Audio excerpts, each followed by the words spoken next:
Hi friends, ನಮಸ್ಕಾರ ಎಲ್ಲರಿಗೂ.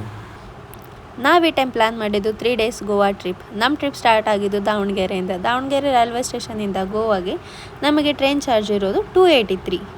ನಮಗೆ ಟ್ರೈನ್ ಇದ್ದದ್ದು 7:10ಕ್ಕೆ, ಬಟ್ ಟ್ರೈನ್ ಡಿಲೇ ಆಗಿಬಿಟ್ಟು 8:30 ಬಂತು. 8:30ಗೆ ದಾವಣಗೆರೆಯಿಂದ ನಾವು ಬೆಳಗ್ಗೆ 5 o'clock ಅಷ್ಟೊತ್ತಿಗೆ ವಾಸ್ಕೋಡ ಸ್ಟೇಷನ್ ರೀಚ್ ಆದ್ವಿ. ವಾಸ್ಕೋಡಿಗಾಮ ಸ್ಟೇಷನ್ ರೀಚ್ ಆದ ತಕ್ಷಣ ನಮಗೆ ಔಟ್ಸೈಡ್ ಬಂದಂದರೆ ಟ್ಯಾಕ್ಸಿ ಮತ್ತು ಬಸ್ಸಸ್ ಅವೈಲಬಿಲಿಟಿ ಇರುತ್ತೆ. ಬಟ್ ನಾವು ಟ್ಯಾಕ್ಸಿನ ಬುಕ್ ಮಾಡ್ಕೊಂಡಿದ್ದರಿಂದ 1700 ಪೇ ಮಾಡಿ ಅಲ್ಲಿಂದ ಕಲಂಗೂಟ್ಗೆ ರೀಚ್ ಆದ್ವಿ. ಅಲ್ಲಿಂದ ರೂಮ್ ಸರ್ಚ್ ಮಾಡಿಬಿಟ್ಟು 24 hours 2000 ಕೊಟ್ಟು ರೂಮ್ ಚೆಕ್-ಇನ್ ಆಗಿ ಸ್ವಲ್ಪ ರೆಸ್ಟ್ ಮಾಡಿ ನೆಕ್ಸ್ಟ್ ನಾವು ಹೋಗಿದ್ದೆ ಕಲಂಗುಟ್ ಬೀಚ್ ವ್ಯೂ ನೋಡೋಕ್ಕೋಸ್ಕರ. ಬೀಚ್ ವ್ಯೂ ಮಾತ್ರ ಸಖತ್ತಾಗಿತ್ತು. ಬೀಚ್ ವ್ಯೂ ನೋಡಿ ನಾವು 1 ಡೇ ಫುಲ್ ಕಲಂಗೂಟಲ್ಲೇ ಸ್ಟೇ ಮಾಡಿದ್ವಿ. ಕಲಂಗೂಟಲ್ಲಿ ಸ್ಟೇ ಮಾಡಿ ನೆಕ್ಸ್ಟ್ ನಾವು ನೈಟು ಕಲಂಗುಟ್ ಸ್ಟ್ರೀಟಿಗೆ ಹೋಗಿ ಸ್ವಲ್ಪ ಶಾಪಿಂಗ್ ಮಾಡಿ ನೆಕ್ಸ್ಟ್ ಬಂದಿದ್ದೆ ಬೀಚ್ ಹತ್ರ ಇರೋ ಕೆಫೇಸ್ ನೋಡೋಕ್ಕೆ. ಕೆಫೇಸಲ್ಲಿ ಮಾಡಿದ ಡೆಕೋರೇಷನ್ಸ್ ಮಾತ್ರ ತುಂಬ ಚೆನ್ನಾಗಿತ್ತು. ಅಲ್ಲಿ ಕೆಫೇಸಲ್ಲಿ ಊಟ ಮಾಡಿ ನಾವು ನಮ್ಮ ರೂಮ್ಗೆ ರಿಟರ್ನ್ ಆದ್ವಿ. ಡೇ 2 ಇನ್ ನಾರ್ತ್ ಗೋವಾ. ಬೆಳಗ್ಗೆ ಬೇಗ ಎದ್ಬಿಟ್ಟು ಫ್ರೆಶ್ ಆಗಿ ಆಚೆ ಬಂದು ಟಿಫನ್ ಮಾಡೋಷ್ಟೊತ್ತಿಗೆ 11 ಗಂಟೆ ಆಗೋಗಿತ್ತು. ಟಿಫನ್ ಮಾಡಿಕೊಂಡು ಬಂದು ಟ್ಯಾಕ್ಸಿಯವ್ರ ಹತ್ರ ಮಾತಾಡಿ 2300 ರೂಪಾಯಿ ನಾರ್ತ್ ಗೋವಾ ಟ್ರಿಪ್ನ ಸ್ಟಾರ್ಟ್ ಮಾಡಿದ್ವಿ. ಅಲ್ಲಿಂದ ನಾವು ಹೋಗಿದ್ದು ವ್ಯಾಕ್ಸ್ ಮ್ಯೂಸಿಯಮ್ಗೆ. ವ್ಯಾಕ್ಸ್ ಮ್ಯೂಸಿಯಮಲ್ಲಿ ನಮಗೆ 12D ಅನಿಮೇಷನ್ ಇತ್ತು, ಗೋವಾಸ್ ಬಿಗ್ಗೆಸ್ಟ್ ಅಕ್ವೇರಿಯಮ್ ಇತ್ತು, ನೆಕ್ಸ್ಟ್ ಕಾರ್ ರೈಡ್ ಇತ್ತು. ನಾವು ಫಸ್ಟ್ ಮಾಡಿದ್ದು ಕಾರ್ ರೈಡ್ ಪರ್ ಪರ್ಸನ್ಗೆ 500, 2 ಪರ್ಸನ್ಗೆ 700. ನಾವು 2 ಪರ್ಸನ್ಗೆ 700 ಕೊಟ್ಟು ಕಾರ್ ರೈಡ್ ಮಾಡಿ ನೆಕ್ಸ್ಟ್ ಬಂದಿದ್ದೆ ಅಕ್ವೇರಿಯಮ್ಗೆ ಪರ್ ಪರ್ಸನ್ಗೆ 250 ಚಾರ್ಜ್ ಇದೆ. 250 3 ಮೆಂಬರ್ಸ್ಗೆ ನಾವು ಕೊಟ್ಟು ಅಕ್ವೇರಿಯಮ್ ಒಳಗಡೆ ಹೋದ್ವಿ. ಅಕ್ವೇರಿಯಮ್ ಒಳಗಡೆ ನೋಡೋಕ್ಕೆ ವೆರೈಟೀಸ್ ಆಫ್ ಫಿಶಸ್ ಇದ್ವು. ನಮಗಂತೂ ಟೈಮ್ ಹೋಗಿದ್ದೇ ಗೊತ್ತಾಗಿಲ್ಲ. ಒಂದು ಫಿಶ್ ಇನ್ನೊಂದು ಫಿಶಿಗಿಂತ ನೋಡೋಕ್ಕೆ ಚೆನ್ನಾಗೇ ಇತ್ತು. ಅಲ್ಲಿಂದ ಮುಗಿಸ್ಕೊಂಡು ಆಚೆಗೆ ಬಂದ್ವಿ.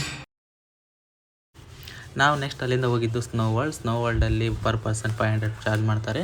ನಾವು 1500 ಕೊಟ್ಟು 3 ಜನ ಎಂಟ್ರಿ ಆದ್ವಿ. ಅಲ್ಲಿಂದ ಹೋಗ್ತಾ ಎಲ್ಲ ಸೇಫ್ಟಿ ಮೆಜರ್ಸ್ ಕೊಡ್ತಾರೆ, shoe, gloves and hat and jacket. ಒಳಗಡೆ ಎಂಟ್ರಿ ಆಗಿದ ತಕ್ಷಣ -5 ಡಿಗ್ರಿ ಇತ್ತು, ತುಂಬ ಚಳಿ ಇತ್ತು. ಅದರಲ್ಲಿ ಆ್ಯಕ್ಟಿವಿಟೀಸ್ ಇದ್ವು. ನಾವು ಆ್ಯಕ್ಟಿವಿಟೀಸ್ ಎಲ್ಲ ಮಾಡಿ ಆಚೆ ಬಂದ್ವಿ. ನಾವು ಅಲ್ಲಿಂದ ಬಾಗಾ ಬೀಚ್ಗೆ ಹೋದ್ವಿ. ಬಾಗಾ ಬೀಚಲ್ಲಿ ಸ್ಪೆಷಲ್ ಬೋಟ್ ಟ್ರೈ ಮಾಡಿದ್ವಿ. ಸ್ಪೆಷಲ್ ಬೋಟಲ್ಲಿ 2000 ಚಾರ್ಜ್ ಮಾಡಿದರು. ಅಲ್ಲಿಂದ ಸ್ವಲ್ಪ ಮುಂದೆ ಕರ್ಕೊಂಡೋಗಿ ನಿಲ್ಲಿಸಿ ಅಲ್ಲಿಂದ ಬಾಗಾ ಬೀಚ್ ಮತ್ತು ಕಲಂಗೋಟ್ ಬೀಚ್ 2 ಬೀಚ್ ವ್ಯೂ ಕಾಣೋ ಥರ ನಿಲ್ಲಿಸಿದ್ರು. ಅಲ್ಲಿ ಫೋಟೋಸ್ ವೀಡಿಯೋಸ್ ಎಲ್ಲ ತಗೊಳಕ್ಕೆ ನಮಗೆ ಟೈಮ್ ಸಿಕ್ಕಿತ್ತು. ಮತ್ತು ಅಲ್ಲಿಂದ ನಾವು ಕ್ಯಾಂಡಲಮ್ ಬೀಚಿಗೆ ಹೋಗಿ ಟೈಮ್ ಸ್ಪೆಂಡ್ ಮಾಡಿ ರೂಮ್ ರಿಟರ್ನ್ ಆದ್ವಿ.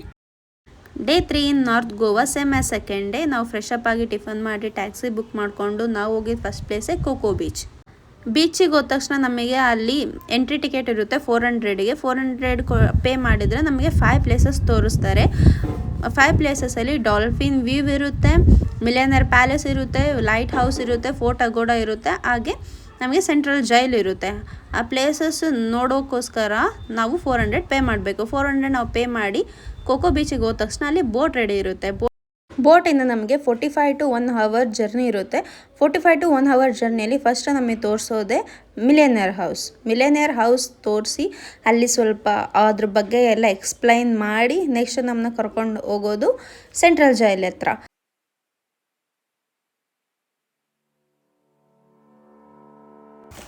ಹಾಗೆ ಅಲ್ಲಿ ನಮಗೆ ಅಗೋಡ ಫೋರ್ಟನ್ನು ಸಹ ತೋರಿಸ್ತಾರೆ. ಅಗೋಡ ಫೋರ್ಟ್ ಹತ್ರ ಇರೋ ಲೈಟ್ ಹೌಸ್ ಸಹ ತೋರಿಸ್ತಾರೆ. ಪ್ಲೇಸ್ ಬಗ್ಗೆ ಸ್ವಲ್ಪ ಎಕ್ಸ್ಪ್ಲೈನ್ ಮಾಡಿಬಿಟ್ಟು ಕರ್ಕೊಂಬರ್ತಾರೆ.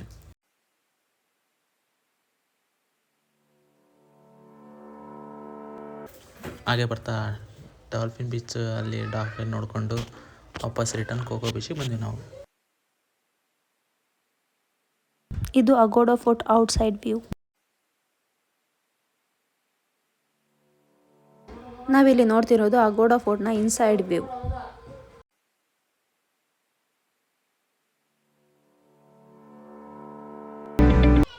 ಈಗ ನಾವಿಲ್ಲಿ ನೋಡ್ತಿರೋದು ಅಗೋಡ ಫೋರ್ಟ್ನ ಲೈಟ್ ಹೌಸ್. ಲಾಸ್ಟ್ಲಿ ನಾವು ಹೋಗಿದ್ದು ಬ್ಯೂಟಿಫುಲ್ ಆಗಿರುವಂಥ Anjuna beach. North ಗೋವಾದಲ್ಲೇ famous beach ಇರೋದು ಅಂಜುನಾ ಬೀಚ್. ಇದು ತುಂಬ ಚೆನ್ನಾಗಿದೆ. ಸನ್ಸೆಟ್ ಮಾತ್ರ ತುಂಬ ಚೆನ್ನಾಗಿ ಕಾಣುತ್ತೆ. ಅಂಜುನಾ ಬೀಚ್ನ ನೋಡಿ ಮುಗಿಸ್ಕೊಂಡು ಇಲ್ಲಿಗೆ ನಮ್ಮ 3 ಡೇಸ್ ಗೋವಾ ಟ್ರಿಪ್ನ ಎಂಡ್ ಮಾಡ್ತಾ ಇದ್ದೀವಿ. Thank you for watching. Please like, share and subscribe.